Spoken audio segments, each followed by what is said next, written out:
Hi everyone! So today, i-discuss ko yung top 2 na reasons why nire-return ang PR applications. No?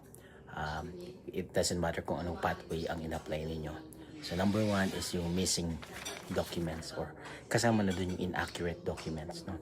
So for example, may kulang na documents, kadalasan na hindi na i-upload yung document checklist. So akala nila for their copy lang yon. So mabuti ngayon meron ng slot, but sometimes hindi yun na-upload. And another example is yung digital photo. For example, hindi niya na-meet yung specification, masyadong malabo, yung back page, kulang yung information doon. So for example, sa Philippines, hindi naman naglalagay ng mga information na ganon for immigration purposes. So make sure na ma-follow yung instruction.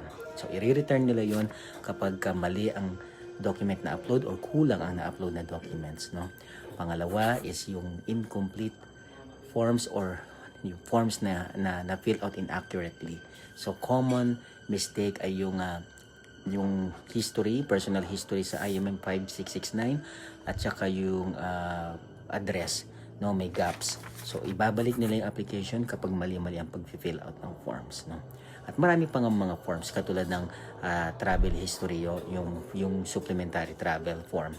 So and IMM 008, pag mali ang pagka-fill out, then they will return the application. So those are the common examples of